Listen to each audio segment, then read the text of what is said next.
Magic figure आणि तुमचं काम कसं चाललंय? मॅजिक फिगर मला वाटतं 23 तारखेलाच उघडेल, पण आता जवळजवळ 28 ते 29 मतदारसंघामध्ये आमची अत्यंत ताकद आहे आणि आम्ही आणि आमचे विरोधक ह्याच्यातच आता ते 29 मतदारसंघात लढत आहे आमच्या अभ्यासानुसार. पटोंगे तो कटोंगे असं विरोधकांनी नारा दिलाय, वंचितचं त्याला प्रत्युत्तर काय राहील?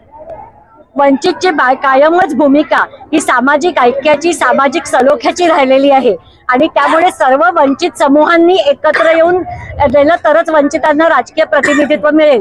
त्यामुळे आता धार्मिक दंगली थांबवायच्या असतील तर बटोंगे तो कटोंगे याच्यासारख्या धार्मिक पोलरायझेशनच्या सगळ्या सवंग घोषणा सोडून वंचितांच्या प्रश्नांवरती एकत्र येण्याची गरज आहे, तीच आमची भूमिका राहील. अख्खा महाराष्ट्राला एका गोष्टीची काळजी आहे, सध्या बाळासाहेबांची तब्येत कशी आहे? तुम्ही थेट बोलावं. बाळासाहेबांची तब्येत चांगली आहे. मला असं वाटतं की त्यांच्या अँजिओप्लास्टी बद्दलच्या वेळोवेळी सगळ्या सूचना आम्ही सोशल मीडियातनं दिलेली आहेत. बाळासाहेब प्रचारामध्ये आहेत. फक्त पूर्वी जे ते 15-15, 20-20 सभा दिवसाला घेत होते त्याच्याऐवजी ते 8 ते 10 वरती आलेले आहेत. याच्या व्यतिरिक्त ते संपूर्णपणे सातत्याने प्रचारात आहेत. अफसर खान, औरंगाबाद आणि अकोला हे 3 नावं खूप प्रकर्षण आली तुमच्या भाषणामध्ये. अफसर खान बद्दल काय बोलाल ताई? मला असं वाटतं की अफसर खान हे एक ग्राउंड पॉलिटिक्स करणारी लोक आहेत आणि आमची जी वंचित समूहांबद्दलची भूमिका आहे आणि विशेषतः तरुण मुलांना, मग ते दलित असतील की आदिवासी असतील की मुस्लिम असतील की बौद्ध असतील, यांना खोट्या केसेसमध्ये अडकवण्याच्या विरोधात जी भूमिका वंचित बहुजन आघाडीकडे घेत असते तीच भूमिका सातत्याने अफसर खान घेत आहेत. त्यांचं नगरसेवक म्हणून काम अत्यंत चांगलं चाललेलं आहे आणि ते जिद्दीने वंचितच्या आयडिओलॉजीला धरून वंचित बरोबर कायम राहतील याची आमच्या सगळ्यांची खात्री आहे.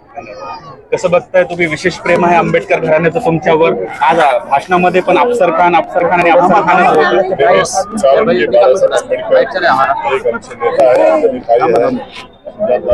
कारण की मी जे 25 वर्षापासून राजकारण करतोय, बाळासाहेबांनी माझ्यावर विश्वास ठेवलेला आहे. खासदारकी दिली, आमदारकी दिली आणि त्यांचं प्रेम माझ्यावर आहे आणि माझंही प्रेम पूर्ण आंबेडकर फॅमिलीवर आहे, सर्व कार्यकर्त्यावर आहे, सर्व पदाधिकारीवर आहे आणि संपूर्ण लोकांवर आहे.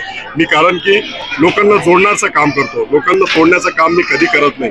मी पहिली माझी निवडणूक 95ला झाली आणि मी दलित समाज वस्ती पूर्ण भीमनगरातून निवडून आलो आणि तिथे कोट्याधिक काम केलेलं आहे. परंतु आज मी जे निवडणूक लढवतोय मला नक्की खात्री आहे की मी निवडून येणार. म्हणजे 10 वर्षापासून इथं अतुल सावे निवडून येतो. त्यांनी दलित वस्तीत, मुस्लिम वस्तीत काहीच काम केलेलं नाही. मी अनेक जागा जाऊन भेटतोय, प्रचार सभा अमित भाई आम्ही सोबत घेतोय, हमारे अरुंधतीताई शिरसाट हे पण आलेले आहे. आम्ही जिद्दीनं इलेक्शन लढतो आणि नक्की 101%. शेवटचा प्रश्न, बाळासाहेब आणि अफसर खानचा फेविकॉलचा जोड झालाय. फेविकॉलचा जोड झाला मी कधीच सोडणार नाही. मी शब्द दिलाय ताईंना, सगळं जनतेसमोर दिलेला आहे. मी जेव्हापर्यंत राजकारण करेल वंचित बहुजन आघाडी सोबत करणार, बाळासाहेब सोबत करणार, अंजलीताई, सुजात दादा, अमित भाई, सर्व पदाधिकारी. मी कधी वंचित बहुजन आघाडी सोडणार आहे हे मी ठामपणे सांगतो. धन्यवाद. सारा दलित समाज मेरे साथ है, बौद्ध समाज मेरे साथ है और मुस्लिम समाज. पिछले 10 साल में अतुल सावे ने न दलित समाज के एरिया में काम किया था ही न मुस्लिम समाज में. हम लोग जितना भी घूम रहे हैं और अब उसको दफन करने का समय और वक्त अतुल सावे का आ गया है. अंजलि ताई मेरे साथ है, सुजात दादा मेरे साथ है, बाबा साहब अम्बेडकर मेरे साथ है और ये तमाम माँ बहनें बैठी, ये जनता भाईजान नौसवाद सभी मेरे साथ है. तो आज हमको ये लड़ाई इसलिए लड़नी है कि आरक्षण के लिए लड़ाई लड़ना है, संविधान के लिए लड़ाई, ये लड़ाई हमारी तुम्हारी है. लेकिन हमको जातिवाद शक्ति को रोकने के लिए, बाला साहब के हाथ मजबूत करने के लिए 20 से 25 आमदार हमको महाराष्ट्र के अंदर भेजना पड़ेगा. और आरक्षण की जो बात हमारे बाला साहब करते हैं, तो अगर हमारे 20 या 15 या 10 आमदार अगर चुन कर आते हैं तो जातिवाद शक्ति को आरक्षण बचाने का काम करेंगे. संविधान को जो हमला कर रहे हैं वो संविधान को बचाने का काम करेंगे. आपके माध्यम से मैं ऐसा कहता हूं.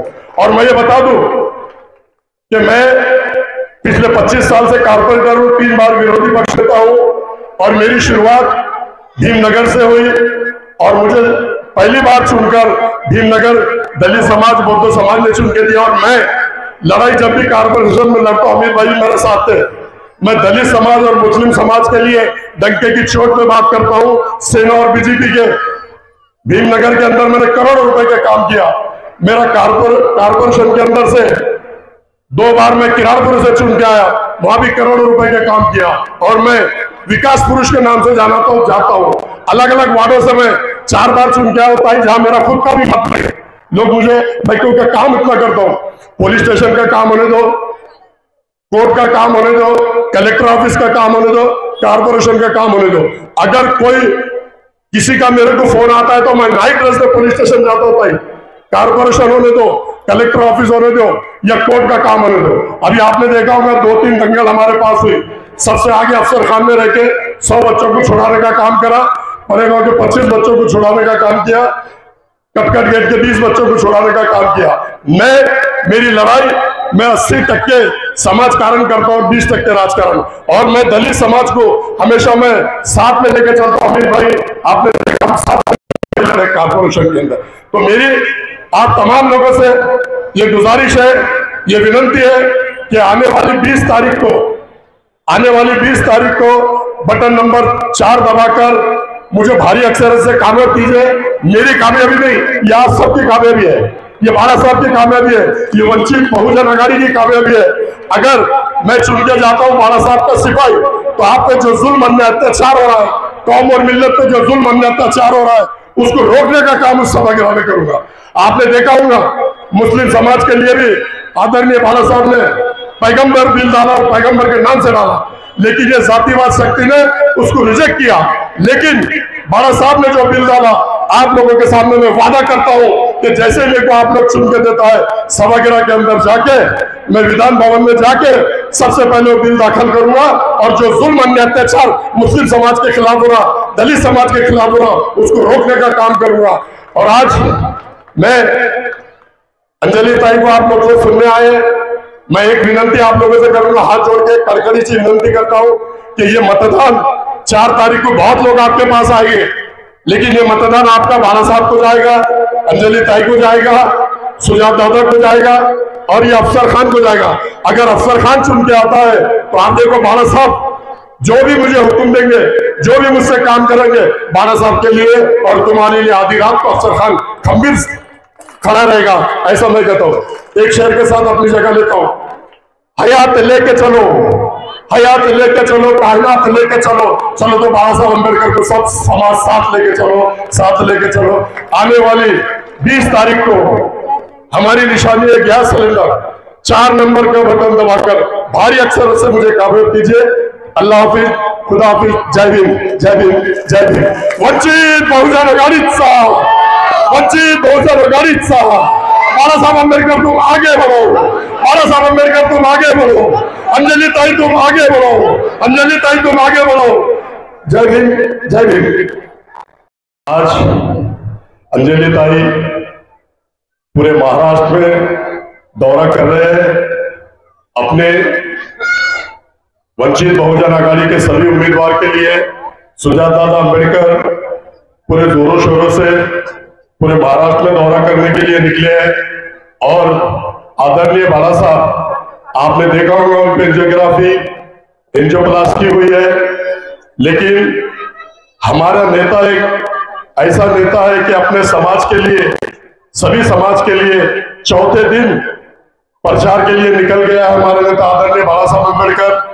ये वो चाहते तो नहीं निकल सकते थे, लेकिन समाज की लड़ाई लड़ने के लिए, सभी समाज को इंसाफ दिलाने के लिए आपने देखा होगा कि उनका दौरा आरक्षण बचाने के लिए, आरक्षण के लिए SC, ST, OBC सभी समाज के लिए बाला साहब अम्बेडकर ने पूरा दौरा किया महाराष्ट्र में। और जैसे ही उनकी तबीयत खराब हुई, अनेक लोगों ने उनके लिए दुआ की। मैंने भी खुलदाबाद शरीफ में जाकर पूरी टीम के साथ उनके लिए दुआ की, प्रार्थना की और वो बहुत जल्द अच्छे हो गए।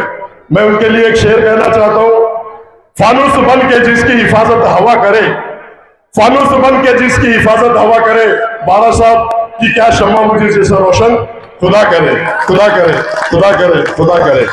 आज अंबेडकर नगर में हमारे संदीप भाई, विलास भाई और मंच पे बैठे हुए सभी मान्यवर जो रात से हम 3 बजे यहाँ सब ने मेहनत किया और ये आरक्षणात वर्गीकरण ठरलो आणि आम्ही आरक्षणामध्ये क्लासिफिकेशन क्रीमी लेअर सुद्धा आलो। कुठली 2 राज्य माहिती आहे कोणाला? तुम्ही बातम्या ऐकता म्हणजे काय करता नक्की? माझ्यामध्ये बातम्या ऐकतच नाही, आपण फक्त सिरियल बघतो.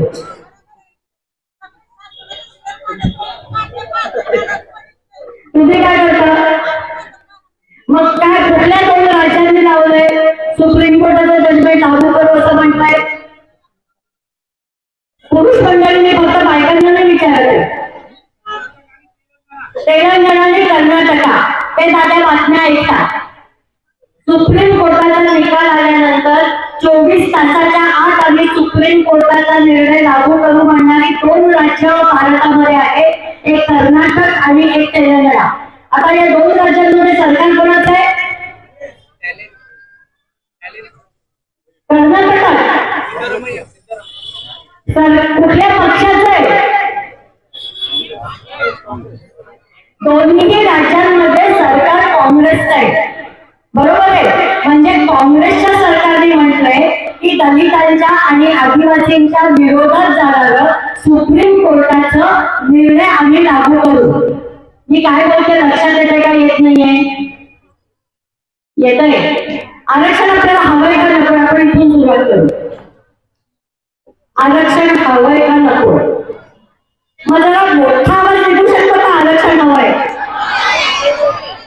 मग ज्या काँग्रेसनी आपलं आरक्षण संपवण्याचा निर्णय लागू करण्याची घोषणा केली आहे, त्या काँग्रेसला महाराष्ट्रात सत्तेवर बसवायचंय का नाही बसवायचंय? बसवायचंय. काँग्रेसला सत्तेत बसवायचंय. अरे बाबासाहेबांनी आपल्याला दीक्षा देताना आपण प्रबुद्ध व्हावं अशी अपेक्षा केली होती. जरा प्रश्न समजून तर घ्या. आज तेलंगणा आणि कर्नाटकामध्ये दलितांचं आणि आदिवासींचं आरक्षण संपण्याच्या मार्गावर आहे. त्या काँग्रेसला महाराष्ट्रामध्ये आपण सत्तेत बसवणार का? नक्की. त्या संविधान वाचवायचं कारण पुन्हा महाविकास आघाडीने बदलला आहे. काय करणार? वंचित बहुजन आघाडीला मत देणार आणि फक्त आपलं देणार का इतरांची मतं द्यायला सांगणार? तुम्ही एक लक्षात घ्या, जोपर्यंत सगळे वंचित समूह बौद्ध सोडून बाकीच्या सगळ्या वेगवेगळ्या जातीचे दलित असतील, मातंग असतील, भोर असतील, चर्मकार असतील, अजून वेगवेगळ्या जाती असतील, आदिवासी असतील, मुस्लिम असतील, बहुजन समाज असेल, हे जोपर्यंत एकत्र येत नाही तोपर्यंत या देशात आपल्याला बाबासाहेबांनी आणि संविधानाने दिलेलं आरक्षण टिकणार नाही.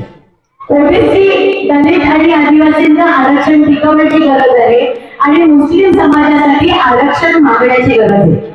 वंचित बहुजन आघाडी हा एकमेव राजकीय पक्ष असा आहे की जो राजकीय पक्ष आता आरक्षणाच्या मुद्द्यावर निवडणुका लढवतोय आणि आपण त्याच्यामध्ये मुस्लिम समुदायासाठी सुद्धा 5% आरक्षणाची मागणी त्याच्यामध्ये टाकली. आपल्याला लोकांना माहिती असतं की ही सगळी लोक वंचित बहुजन आघाडीचे मतदार आहेत. माहिती असतं का नसतं? खरंच असतं.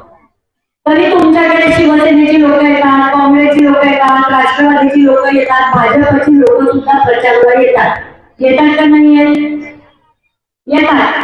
आणि आपण जातो का इतरांकडे प्रचार करायला? जातो का? नाही जात. आपण आपल्याच वस्तीत राहतो, आपल्याच घरांमध्ये राहतो. दुसऱ्यापर्यंत आपण आपला पक्ष घेऊन पोहोचतच नाही. मग निवडून कसं येणार? आपल्या मतांवरती, फक्त बौद्ध मतांवरती निवडून येणारा एकतरी मतदारसंघ अख्ख्या भारतात आहेत का? कुठेही आपल्याला निवडणुका जिंकायच्या असतील तर मतांची बेरीज करावी लागते. आपल्या बरोबर येऊ शकणारी मतं जोडायची असतात आणि आपल्या बरोबर येऊ शकणारी मतं ही बौद्धेतर दलितांची आहेत, ती आदिवासींची आहेत, ती मुस्लिम समाजाची आहेत. पण आपण त्यांच्याकडे आपला पक्ष घेऊन बोलवण्याची गरज आहे. आज आपले उमेदवार अफसरबाई आहेत ज्यांनी औरंगाबादच्या वेगवेगळ्या वॉर्ड मधून ते नगरसेवक म्हणून निवडून आलेले आहेत आणि 5 वेळेला ते वेगवेगळ्या वॉर्ड मधून नगरसेवक म्हणून निवडून आलेले. त्यांच्या वॉर्डमध्ये त्यांनी प्रचंड विकासाची सगळी कामं केलेली आहेत, मोठी कामं केलेली आहेत आणि त्याच्यापेक्षा मला सगळ्यात कौतुक त्यांचं एकासाठी वाटतं की गुन्हे नसताना ज्या तरुण पोरांच्यावरती गुन्हे दाखल केले जातात, त्यांना विनाकारण पोलिसांमध्ये डांबलं जातं, अशांना सोडवण्याचं काम सातत्याने अफसरबाई करतात. तुम्हाला महाविकास आघाडी सरकार असो किंवा महायुतीचं सरकार असो, दलितांनी प्रश्न विचारला, दलितांनी सरकारला जाब विचारला, आदिवासींनी सरकारला आदिवासींनी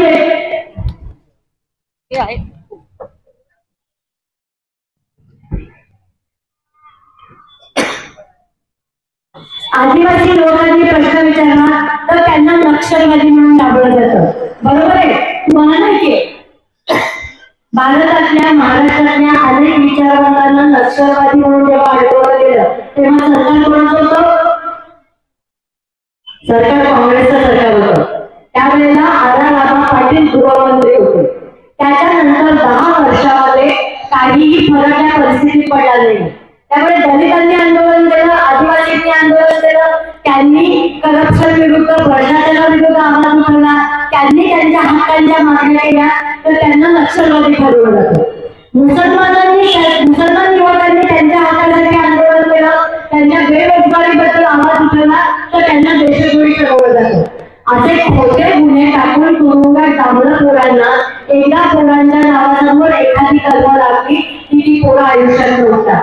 त्यांना पुढे सरकारी नोकरी मिळत नाही, त्यांना परदेशी शिक्षणासाठी जाता येत नाही, त्यांना कुठलाही गुन्हा झाला की त्यांना उचललं जातं आणि अशा सगळ्या पोरांना निर्दोष सोडवण्याचं काम सातत्याने अफसरबाई करतायत. आपल्याला माहितीये की या वॉर्डामध्ये आतापर्यंत आंबेडकर नगरपासून भाविक बहुजन महासंघाकडनं आतापर्यंत आपण 2 वेळा नगरसेवक निवडून, त्यांनी काहीही आपलं काम केलं नाही, ते आपल्याशी गद्दार झाले. लोकसभेला सुद्धा अफसरबाईंना तिकीट देताना म्हणत होती काही आपण कशाला इथून मुस्लिम उमेदवार येतोय. मागच्या वेळेला आम्ही जिद्दीने इंडिया जरीला निवडून दिलं आणि ते आपल्याला गद्दार झाले. मी त्यावेळेला त्यांना बाळासाहेबांनी सांगितलं होतं की माझी खात्री आहे की अफसरबाई निवडणूक जिंकवत किंवा नाही जिंकवत ते ताकदीने आपल्याबरोबर राहतील, ते कुठेही जाणार नाही. आणि मागचे 6 महिने आपण पाहिलेलं आहे की लोकसभेमध्ये निवडणुकांना पराभव पत्करावा लागला तरी सुद्धा ते काटमानाने पक्षाबरोबर आहेत, ते इकडे तिकडे कुठेही जात नाही. आपण खूप प्रयोग करून पाहिले. आपले आणि मुस्लिम समाजाचे प्रश्न सारखे आहेत म्हणून आपण मागच्या निवडणुकीला लोकसभेला आपण MIM बरोबर युती केली. अकोल्यातल्या तमाम बौद्धांनी, वंचित बहुजन आघाडीचे बौद्ध असतील, OBC असतील, कुठलेही कार्यकर्ते असतील, त्यांनी एक पैसा न देता जिद्दीने इम्तियाज जलील यांना निवडून आणण्याचा पूर्ण ताकदीला प्रयत्न केला. आणि हे कोणी आपले कार्यकर्ते सांगत नाहीये, हे स्वतः ओवासी साहेबांनी एकदा सांगितलं होतं की मला औरंगाबादच्या लोकांकडनं काही त्रास झाला नाही, त्यांनी मी पैसे देऊन केले तरी त्यांनी ठेवून घेतले नाही, त्यांनी जिद्दीने इम्तियाज जलीलला निवडून आणले. आणि इम्तियाज जलीलने काय केलं? निवडून आणले. विधानसभेच्या वेळेला आपली निवडून येण्याची संधी होती तेव्हा मी युती तोडली. केवळ युती तोडली नाही तर